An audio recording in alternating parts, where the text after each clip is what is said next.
Vista neighborhood will remain a crime scene late into the night. A 10-hour standoff came to an end just before 5:30 when police found the man who triggered it all dead.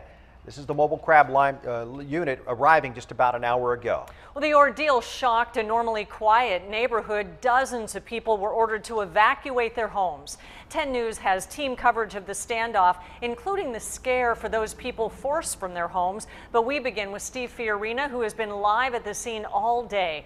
And Steve, how has the situation developed just in the past hour? All of the tension has finally come to a close, and now the investigation has begun in earnest. There are crime scene technicians in there, as well as detectives, as they start to go through the entire area, start talking to people about what might have caused all this. A 10 News camera was rolling as the mother and two sons were escorted by police to safety after walking out of the apartment about 3:35. They appeared unhurt, but were checked out by medical teams. SWAT negotiators continue to talk with Michael Majerus for about an hour. Robots with video feeds at the ready. There was apparently a gunshot heard from inside the residence, which is what prompted our robots to go inside and check. We have visually had eyes on from SWAT officers who were there, confirm the suspect is deceased. The incident began about 7:40 in the morning. RP reports hearing possibly 10 gunshots in front of the apartment. A neighbor told us she wasn't sure what she had heard at first. What I thought was jackhammer. She later watched in terror as the SWAT scene unfolded. A man lay dead in the parking lot, and police swarmed the apartment complex, evacuating more than 50 neighbors. 10 hours later, one more death, but a woman and her children were safe.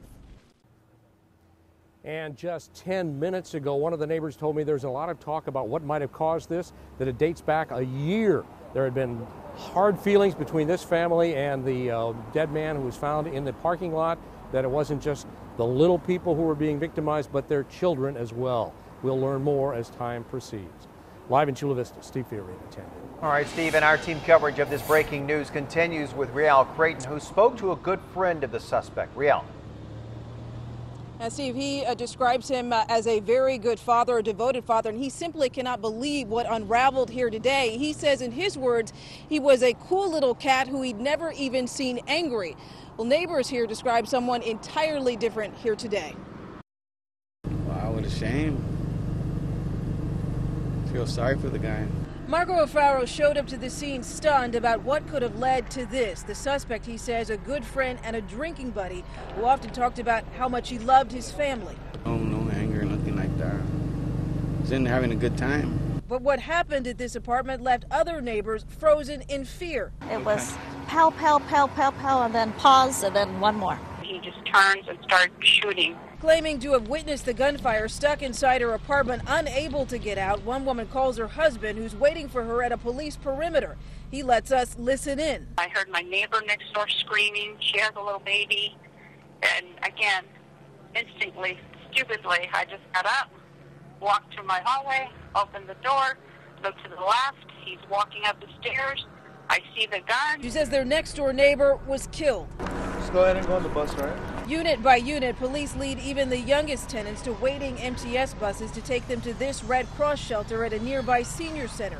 Outside, I'm just relieved to be out of there. It's Arissa Rosa describing 4 intense hours in her apartment waiting to be evacuated with her children and boyfriend. Police negotiating, she says, with her next door neighbor, who'd always been friendly, she says, until recently. You don't know what he's doing. I don't know what kind of gun he had. And for that neighbor, this is not over yet, as she now returns home with 2 of her neighbors now dead. We're live in Chula Vista tonight. Riel Creighton, 10 News.